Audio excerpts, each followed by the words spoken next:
Who owns guns?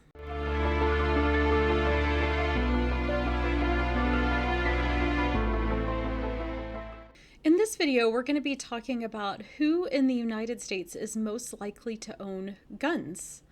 There are lots of stereotypes about gun owners.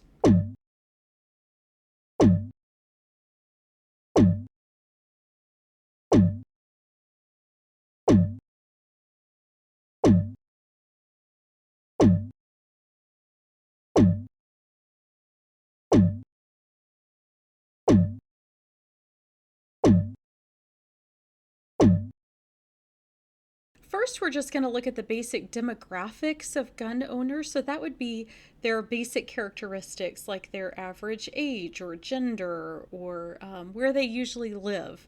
Then we're going to look more at their feelings and attitudes and emotions.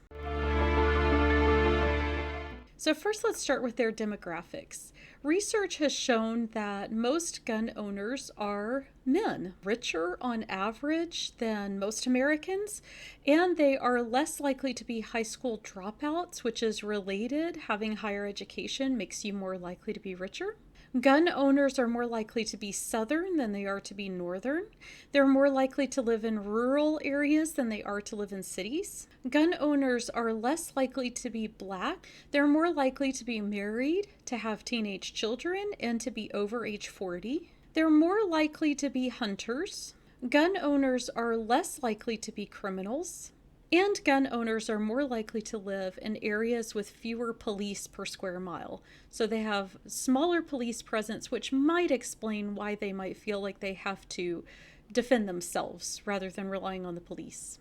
Probably the biggest, most interesting characteristic of gun owners is that they are much more likely to be Republican than they are to be Democrat.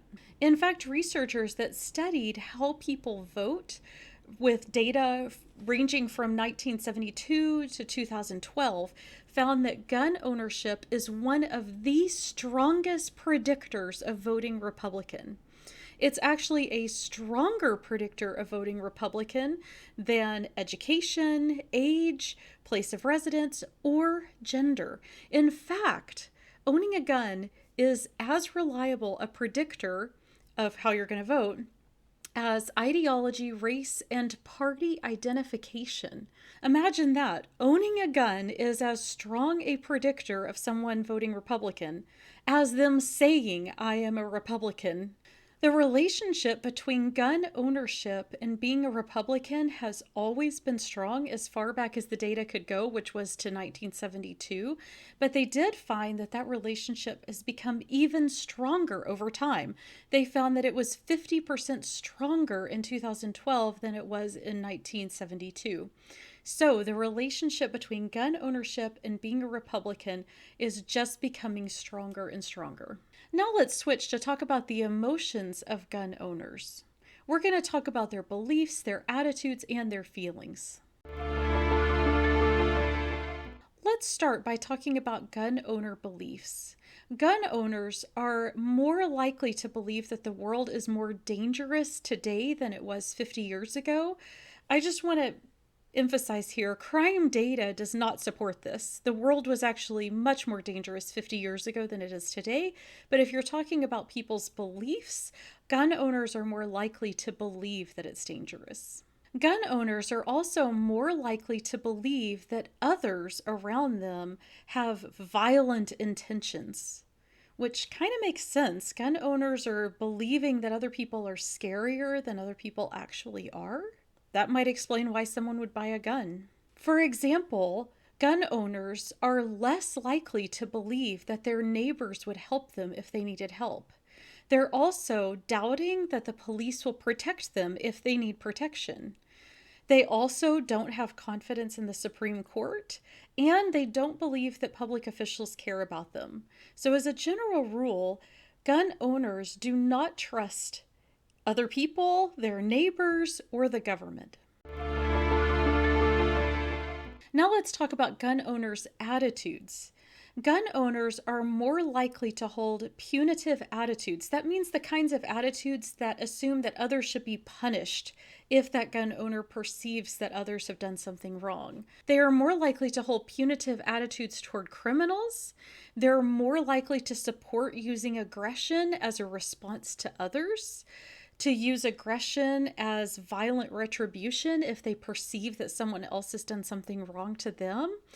And they're more likely to approve of hitting someone else who has hit their child.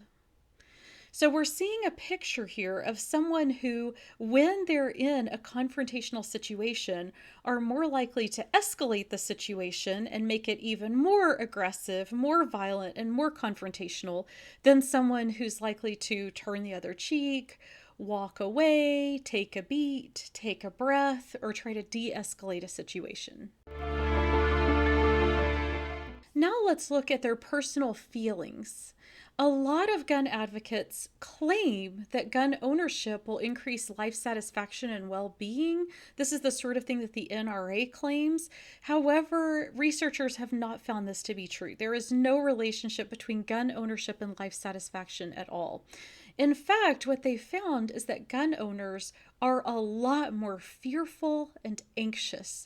They are scared of everything. Gun owners are a lot more fearful that they will be victimized at some point. They feel an intense vulnerability. They constantly feel a sense of danger.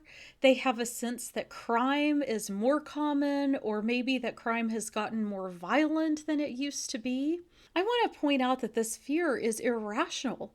We talked earlier about how gun owners are better educated, less likely to have dropped out of high school, and also slightly richer than the average population.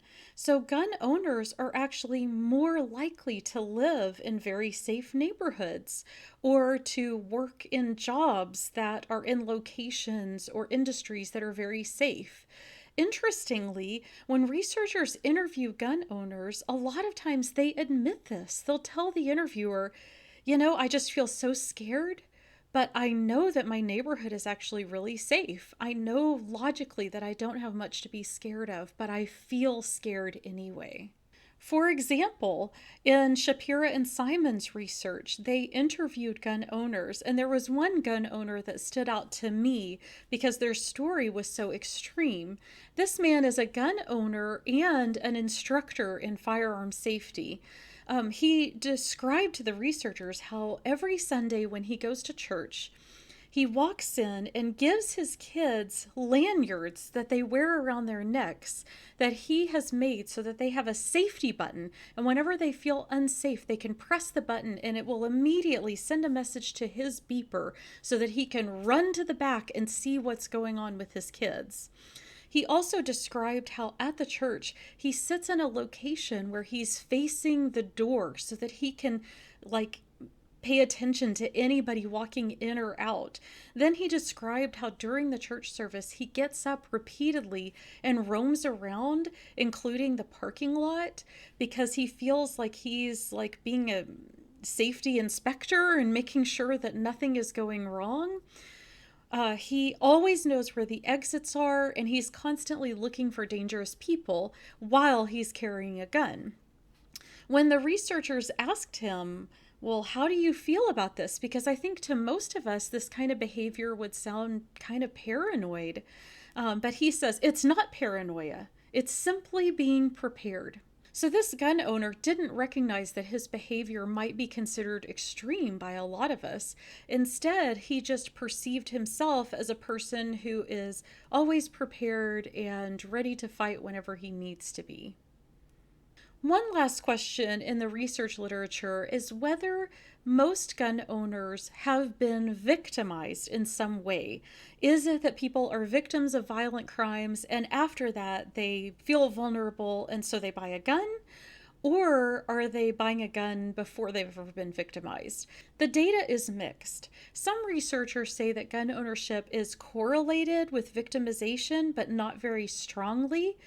Other research says that it's not correlated at all. So if there is a correlation, it must be a small correlation and it must not be very strong. So, is this kind of paranoia justified by somebody's life experiences? Apparently not. Let's summarize. Who is most likely to own guns in the United States? Well, it's usually men. They're usually slightly richer. They're usually Southern. They live in rural areas and they're over 40, as well as some other demographic characteristics. One of the biggest findings is that they are Republican. Being Republican is very strongly associated with gun ownership.